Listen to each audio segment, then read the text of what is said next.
Hey, and welcome to Kroger OTR Eatery. Gary Miller with you for our kickoff edition of Bengals Nation on Local 12, brought to you by Rally House. We are so excited to finally be in person with live people after a couple of years of COVID, but we still have Zach Taylor and also get his telestration. We have an exciting new feature for you because we have two new hosts with us.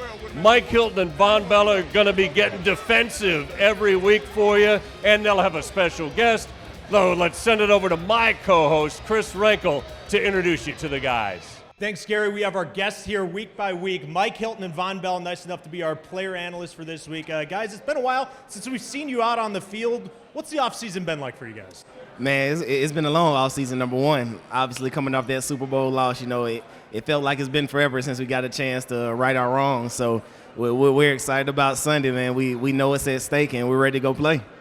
Yeah, it's been a grind. Going out there day in and day out with the guys, with the coaches, and going out there just stacking days and brick by brick as the defense goes week by week, and just trying to get better and just trying to showcase our talents week in and week out. So we're excited to get out there on Sunday. Now, this is a promise. The only time I'm going to ask you about this. Have you gone back and watched the Super Bowl at all? I watched it probably twice. You watched it twice? I watched it twice. One time, obviously, to go through the film and see what mistakes were made. And then they showed enough on NFL Network where I've just happened to sit down and watch it. So it's definitely tough to watch, I'll be honest. Mike better than me. I couldn't watch it. It still hurts, but, it breeds growth. But I watched some parts and some clips that stuck out, so it still stings. So you watched it? Yeah. A little bit. He just doesn't want to admit it. That's all right. This preseason, you guys obviously didn't appear in any of the games, sitting out. What was it like not really getting out there for the preseason games? Were you all right with that? Did you want to go out there? What was it like watching from the sideline? I kind of had mixed emotions about it. Obviously, you want to get those football reps, those in-game reps, but at the same time, you got to protect your players. So I understood where the coaches were trying to keep us safe. And like I said, we got all this built up, ready for Sunday, so we just ready to let it loose. Yeah, like Mike said, it was mixed emotions, but I wanted to get out there about the second preseason game versus the Giants, get like 6 plays. Yep. But I was also excited to see some of the young guys grow week in and week out. So I was excited for Dax, getting his pick. He shouldn't have had 2. But I'm excited and eager for his growth and all the young guys that really showcase their talents for the rest of the league. Now, week 1, as if you're not itching to get out there, we got the rivalry game with the Steelers. I know what it means to all the fans who are here this Steelers game. In the locker room, do you guys pay attention to that kind of stuff? Like, do you know those Steelers are coming up, and I know you want to beat them. Yeah. Well, yeah, it's definitely the topic of discussion. It's a division game. We know to get where we want to go again, we have to make sure our division is secured. So we know we got a tough opponent coming in Sunday, and we just got to go out there and compete. Always, like Mike said, it runs through the division. We have to own the division to get where we want to get to. So the guys know that. Week in and week out and day by day, as we get closer to Sunday, the animosity starting to kick in a little bit more. For sure. Now let's send it over to Gary Miller, who's got the head coach, Zach Taylor. Zach, your offseason this year was a staycation, a little unusual. You stayed in Cincinnati. How was it different from years past when you've been off as a head coach? Yeah, I got 4 little kids, so the stress of traveling was off the table. It's no busing to airports and doing all that stuff and trying to arrange all that. So we just stayed home. Enjoyed our family, enjoyed our friends, enjoyed Cincinnati, and it was well worth it. When you go to a college game, which was a rare opportunity for you, is it hard not to scout and say, well, these guys are going to be in the draft this coming year, and you look at programs like Ohio State and Notre Dame? It's not hard. I just want to enjoy the experience with my kids. It's something I don't get to do very often. I never get to watch a live football game with my 2 sons, ever. It was one of those rare moments where they had a big-time opponent coming to town the week before we played. Last second, decided I'd take my sons up there, enjoy the experience. Never been up there before to watch a game, and really it's the first game I've ever been to except for Nebraska, Northern Illinois about 10 years ago. So it's probably my second college game I've ever attended since I was in high school. So it was a cool experience to enjoy with them. So you're not watching the guys who are going to be coming into the league in the next couple of years, but you're looking at Brooks and Luke's eyes. What was it like for them? I mean, that's a city on a Saturday afternoon in Columbus. Right. I was going back to memories of me attending Oklahoma games as a kid, and playing catch on the way to the stadium, watching the band at halftime. So those were more the experiences I was focused on with them to get them to appreciate it. And watching the quarterbacks and the centers warm up and pre-warm up and explaining why they're doing that and how they're doing it. And it's really the only moment I ever get to do that with my two boys. How much does the preseason really tell you that is of value going into the games that count? You get a sense of where your team's at and how they're practicing and how quickly they've taken to the installs, and they're playing with confidence, and they're playing fast, and their communication is where it needs to be. You can get a sense for that. And I feel like leading up to this week, our team's in a really good spot. Lots more to get to. Bengal great David Fulcher joins the nation with his full rock locks to head over to another corner of Kroger Eatery on the Rhine.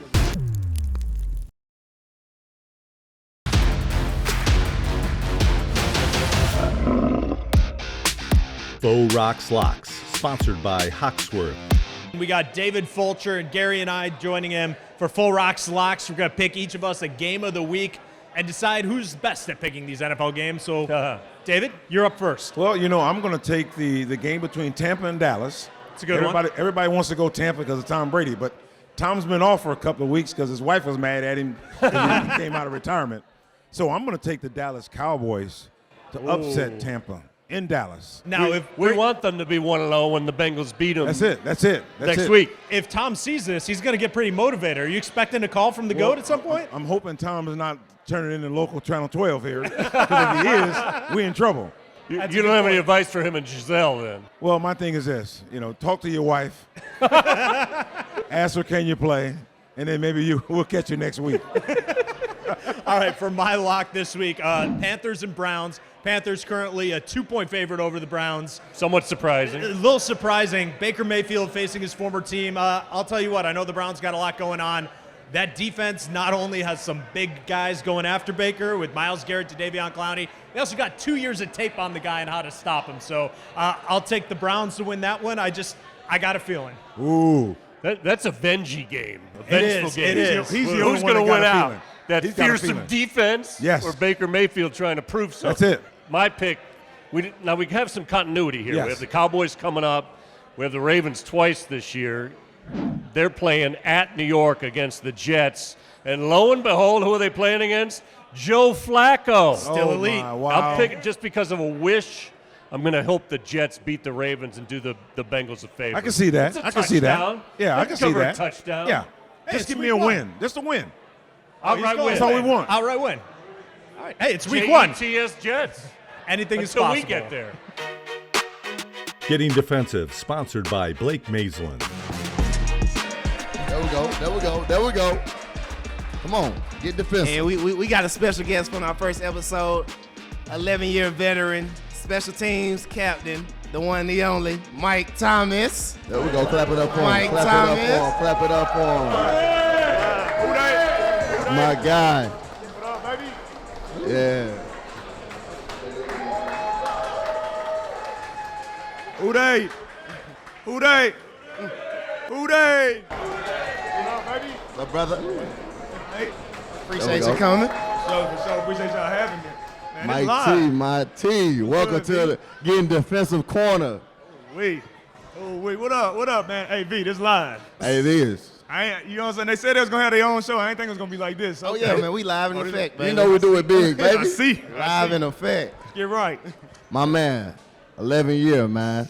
It's a What blessing. does it feel like going into that? I can't lie, V. It's a blessing, especially after going undrafted. You feel me? Might know about it, but just go out there, take it 1 year at a time, and really just trying to live out my dream. You feel me? Show, man. Just live out my Show dream. That's always. it. And that's the thing, you being this deep in your career, what's still motivating you, man? Because, at some point, that love start to get away from people. So what's Nah. keeping you going? Mike, that business side, it can, for sure. you feel me? That sure. business side can take that love away from you, but still just owe it to myself. That feeling when you went undrafted, you like, nah, I know I can play this game. Yep. So that I owe it to that 22-year-old. Keep going as long as I can, bro. sir. Still just trying to be the best. I know special teams, that's what I'm known for a lot, but still, I can play this game at a high level. Want to keep showing that every single year, Yes, prove it to sir. myself. Yes, sir. I love that. Hey, man, like I said, we called him captain when we walked out here now. Cap. Hey, this is 6th time being the captain out of Lord. 11 years. That's more than half. More than Lord. that. Oh, Man, Lord. you Big- got to that's tell me big what time, that means. Mike. That's big time, I know the Mike, seat see? goes. Right, now. chill, dog. Hey, dog.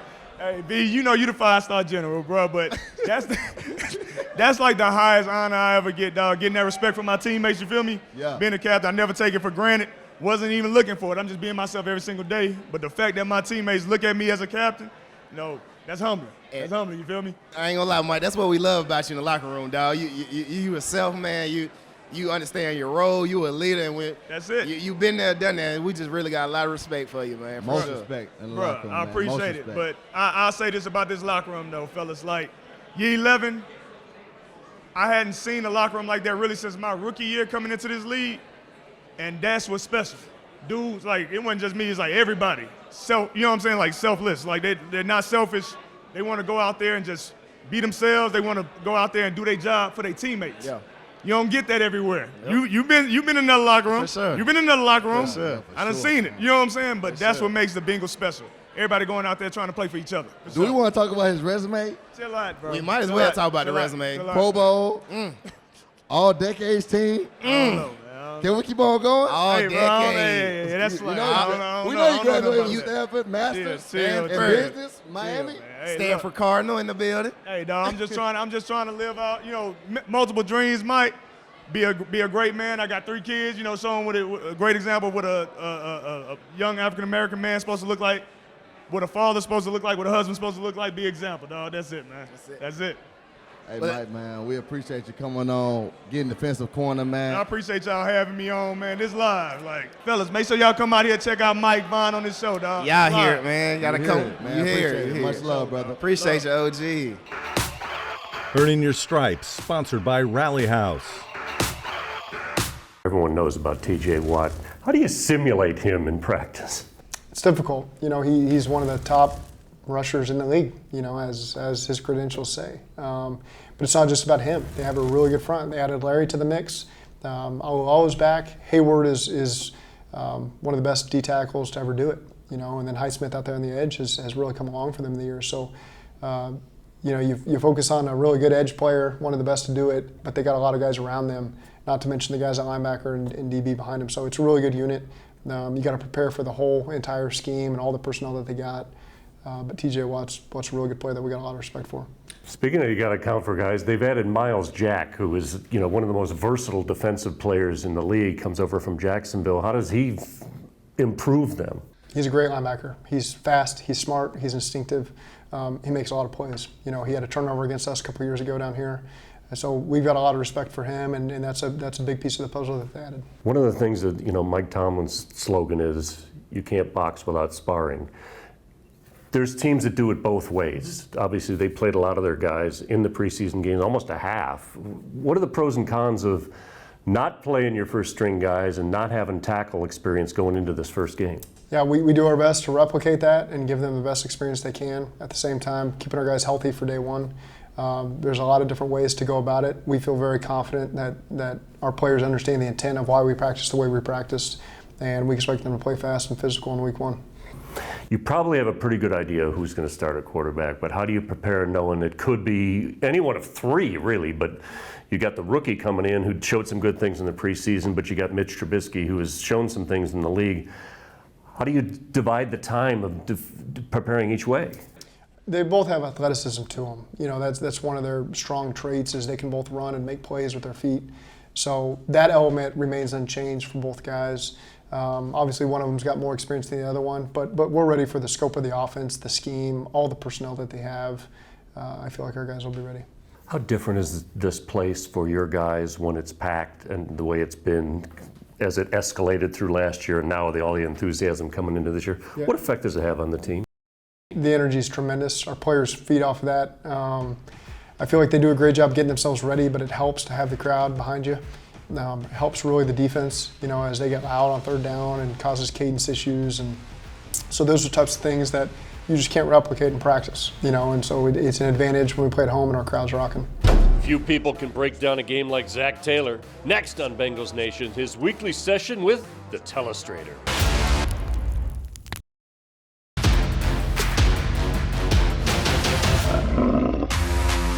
Coach Taylor's Breakdown, sponsored by EverDry. Here we go. I got a couple clips from the preseason of some guys that have made our 53 and a couple more guys on the practice squad. The first one here is Dax Hill, first-round safety we took from Michigan. Does a great job here on tips and overthrows. We preach that we got to get those, and Dax does a great job when that tip comes up, going and getting it. and then remembering that he's in the NFL now, he can pop up and go run and get some extra yardage. So really nice start to the season there by Dax. The second play here is Michael Thomas, the safety, voted a team captain by all of our team. And so it just goes to show he's got a number of years in the league, plays a prominent role on special teams for us, does a great job of fitting up in the run. There he is, number 31 back here, fitting up on the backside of the run, squeezing right off the D-gap there and putting his helmet on the ball and knocking it out. Great recovery by our guys, but really good job. First team All-Energy, Michael Thomas, great job on special teams and steps up when his number's called on defense. Next one here is Zach Carter, rookie D-tackle we took out of Florida.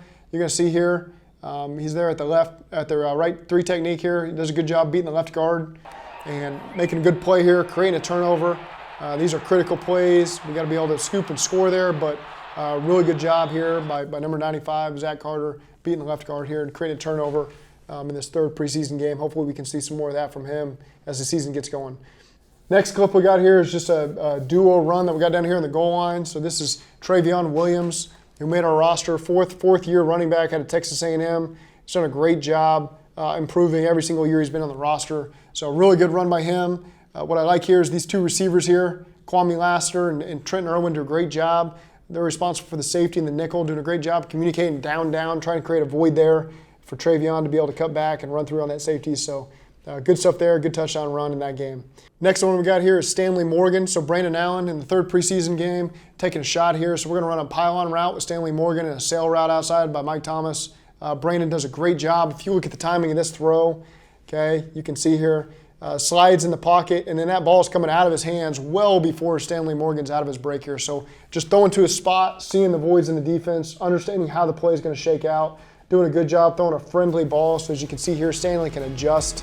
So Stanley does a great job coming out high. Brandon does a great job flattening him with the throw so that Stanley's able to adjust, and really good play that put us in scoring position there in the first drive of the game against the Rams. We haven't heard the last from Zach Taylor. One more check-in with the head coach on what he expects on Sunday's showdown. This is my glory.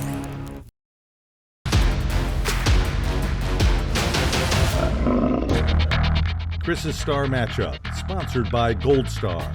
For my matchup this week, it's an easy and almost obvious one. It's the Bengals offensive line against the Steelers front seven. It seems like ever since the Steelers started playing football, they've had a dominant defensive front. This year, of course, is no exception. We all know TJ Watt, the reigning defensive player of the year in the NFL. Well, since 2017, he has the most sacks and most forced fumbles in the NFL, and he's second in tackles for a loss, only to Aaron Donald. But it's more than just TJ Watt. You look at Cam Hayward, a crafty veteran from Ohio State, 7th in the league in tackles for a loss in that same span since 2017. Then you add in Tyson Alualu and a guy that Bengals fans may be pretty familiar with, Larry Ogunjobi. This defensive line is no joke, and for the Bengals, their offensive line last year left a lot to be desired. In the offseason, they signed several veterans like Ted Karras, Alex Kappa, and La'el Collins, plus rookie Cordell Volson. They hope to win the trenches on Sunday, and Ted Karras, a new captain of the Bengals offense, knows they have to be on their A game for the Bengals to win in Week 1. I think they have a lot of great players up front, obviously Cam and TJ. And then, Larry's there, Tyson. They have all sorts of guys. So, all 5 of us are going to have to bring our best. Keys to the Game, sponsored by Kia. Zach, the must. I mean, this is so unusual to open with such a huge game that could really have a lot of effect going forward. Pittsburgh, division game, opener, home. What's the thing you guys have to do to make it a 1-0 season? Yeah, we always preach the discipline of penalties, playing smart, protecting the ball, and taking the ball away on defense. And really no week is more important with some of the unknowns that go into different scheme adjustments and personnel adjustments than winning the turnover battle and being disciplined as it regards to penalties. So those will be 2 things that we focus on. Put it in your calendars. We're with you every Saturday night throughout the season with the latest edition of Bengals Nation. The main event is Sunday at 1 on Local 12, the climax of Steelers Week. Stripes looking to make it 4 in a row. One serious note, 2 captains on stage. How does that process go? How do they let you know? And I assume you guys voted. Absolutely. For the guys that made it. Appreciate you, Mike. Oh, yeah. Appreciate it, But Mike. it's through the team. It's through the players. It's a player-driven team, and they get to choose their decision. They see guys what fits the team, what puts the best foot forward, and guys that go in and just lead day in and day out. And it's a lot of leaders on the team. Like Mike could have been a captain. Like everybody has a voice, and we always try to put the guys in the right position to lead the guys in the right way week in and week out. So it's a lot of guys that up for the task. I'll definitely say this. It was surprising to me. We found out after practice on Monday. Yep. Yes, and when Zach announced it and he said special teams and he announced my name, like I was shocked. Like I told Mike and Vaughn, that wasn't something I was looking for. You know, I wasn't it wasn't a goal, aspiration of mine. Like Vaughn said, we got plenty of leaders in that locker room, and that's just who we are. We be ourselves every day, so it was a blessing, and you know, great to hear from Coach. But we were told right on the spot after practice. Now, Mike, on the end here, I want to put you on the spot. Yeah. Since the Steelers are this week, 2 major plays, last couple meetings between the Bengals and the Steelers. Yeah. Which one's more impressive, Von's hit on Juju or Hilton's pick 6? You better say the right one. Look. You better say the right one. I'm to my 5-star general first and say this: that hit, that was crazy. He got to earn his right. You feel me? He got to earn the right to catch the ball. But what I'm going to end with that question is, Mike Hilton's pick 6, the situation made it probably the bigger moment or the better moment only because of what happened just like a couple plays prior. When we had a turnover, you know what I'm saying, whatever happened, Joe got into it with one of their players. Who was it? I forget, it was TJ? Yeah, it was number 90. You know what I'm saying? He was doing some extra stuff, extracurricular stuff, getting on Joe. Our whole team got fired up. Zach Taylor got fired up. Yeah, he met him in the end zone. And you feel he me? met him in the end zone. If you go back and watch. And Mike came right out there and got a pick 6. Oh, set all that stuff up. Zach Taylor running down the sideline in the end zone going to him. He was so high. And it's against his former team. Come on, bro. Yeah. Like you can't write the story any better. All right, we got to ask you about your quarterback. Not his play on the field, but he was voted most handsome quarterback in the NFL. But Burrow, is he that handsome? Let's debate this. I don't look at other men like that. Right. But you know what? That's my guy. And you know what? Yeah, Joe is a pretty boy. He is. Joe is a pretty boy. Look good, you play good. The comb over, like the swoosh. You know what I'm saying? Yeah. I know. Yeah. You look good, you play good, Mike. Yeah, you know look good, you play good. What they say? You look good, you play good. You play good, they pay good. Nine ball. Yeah. You got a jersey on back there. Let's go. Well, for 3 of the handsomest guys on defense by far, for our incredibly beautiful crowd here, for Chris Frankel, Dave Fulcher, and our entire Bengals Nation crowd. See you next week. Hoo-day!